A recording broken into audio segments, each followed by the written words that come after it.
आजकल शुरू हो गई हैं ये कमर्शियल डील्स।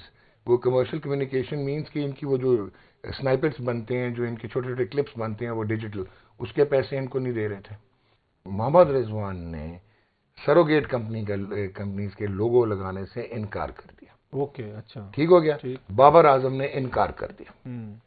अच्छा, अब होता क्या है बॉस कि प्रॉब्लम कहां से शुरू होती है कि मुल्तान सुल्तान की तरफ से मोहम्मद रिजवान ने सरोगेट कंपनीज के लोगो लगाने से इनकार कर दिया। ओके, अच्छा। ठीक हो गया। ठीक। बाबर आजम ने इनकार कर दिया। उसके बाद इन पे ये जेरे अताब आ गए, क्योंकि वो हर मीडिया हाउस, हर फ्रेंचाइज, ऑलमोस्ट सारी फ्रेंचाइजेज नहीं, कुछ फ्रेंचाइजेज और बहुत सारे ब्रॉडकास्टर्स, वो उनसे बेनिफिट हो रहे थे। उनका एक साइकिल बन गया, फाइनेंशियल साइकिल, बहुत महंगा। अच्छा, अब वो इलीगल एक्टिविटी थी क्योंकि सरोगेट व बेटिंग हाउसेस, बेटिंग कंपनीज, मतलब जुआ खेलते हैं जो हाँ जी, आम आदमी को और समझाने के सामने लिए। कोई और था, कोई बंदा ही नहीं था, कुछ और नाम था पीछे बैटिंग कंपनीज। वो गवर्नमेंट ऑफ पाकिस्तान ने बैन कर दी।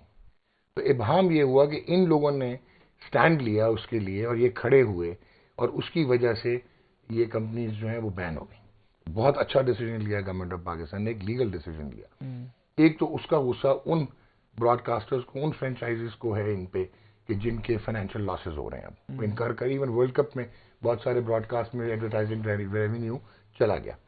एक तो वो गुस्सा था। दूसरा, सेंट्रल कॉन्ट्रैक्ट्स में ये जो है कार्नेगी से पढ़ा हुआ, ये तला जो है, तो कार्नेगी मेलन से पढ़ा हुआ यूएस में, इसने इनको, क्योंकि ये जो साया कॉरपोरेशन है, जो इसकी फर्म है, वो प्लेयर्स के पोस्ट रिटायरमेंट इन्वेस्टमेंट्स करवाती है। ओके। और प्लेयर्स उसको मैनेज करती है। वो प्लेयर्स कौन से हैं? बाबर आजम, रिजवान, जमान खान, इब्रार अहमद, फखर जमान, ये लोग हैं। पेप्सी के कमर्शियल में से वो अपनी कमीशन लेते हैं, ठीक है, लेकिन वो पाकिस्तान के कॉन्ट्रैक्ट्स में, सेंट्रल कॉन्ट्रैक्ट्स में, डोमेस्टिक कॉन्ट्रैक्ट्स में वो नहीं लेते। वो पीएसएल में भी नहीं लेते, वो सिर्फ लेते हैं बाहर की लीग से। ठीक हो गया जी। तो ये उनका था। उन्होंने सेंट्रल कॉन्ट्रैक्ट में इनको बताया कि एनएफटी, इस बार आईसीसी ने 6 से 7 मिलियन डॉलर पीसीबी को भेजा, क्योंकि उन्होंने हर फुल मेंबर को प्रॉफिट भेजा था जो एनएफटी से आईसीसी ने कमाया था global tournament as a full member. वो बोर्ड ने इनसे डिस्क्लोज नहीं किया। एक दूसरा, इनको ये प्रॉब्लम जो था, इनको शेयर मिलना चाहिए था प्लेयर्स जी, को। क्योंकि ऑस्ट्रेलिया में, इंडिया में 26% मिलता है और ऑस्ट्रेलिया में 27%। और हमारे बोर्ड ने खिलाड़ी को नहीं दिया। बताया ही नहीं था, दिया ही नहीं। वो टिपिकल हमारा स्टाइल। दूसरा, ये लड़कों को डरा धमका के वो साइन करा लिया करते थे, अब उसने सेवी कर दिया। अच्छा, फिर आपके आजकल शुरू हो गई हैं ये कमर्शियल डील्स। वो कमर्शियल कम्युनिकेशन मींस कि इनकी वो जो स्नाइपर्स बनते हैं, जो इनके छोटे छोटे क्लिप्स बनते हैं वो डिजिटल, उसके पैसे इनको नहीं दे रहे थे। ठीक है।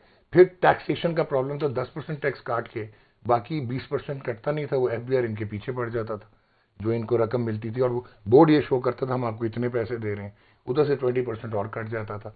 तो ये सारी, उसके बाद उनको एक और जो इनोवेशन आई, उन्होंने कहा जी हम आपके कहने पे स्पॉन्सर्स नहीं लगाएंगे, आप हमसे पूछेंगे कि स्पॉन्सर कौन है, हम नहीं लगा सकते हर स्पॉन्सर के हम छाती पे लगा के चलें। तो इसने ऑफेंड किया पाकिस्तान क्रिकेट बोर्ड को कि ये खड़े हो गए। नेगोशिएशंस फ्लॉप होती गई। इवेंचुअली इसी क्रिकेट बोर्ड ने इंजमामुल हक को कहा कि यार ये नेगोशिएट करवा दो।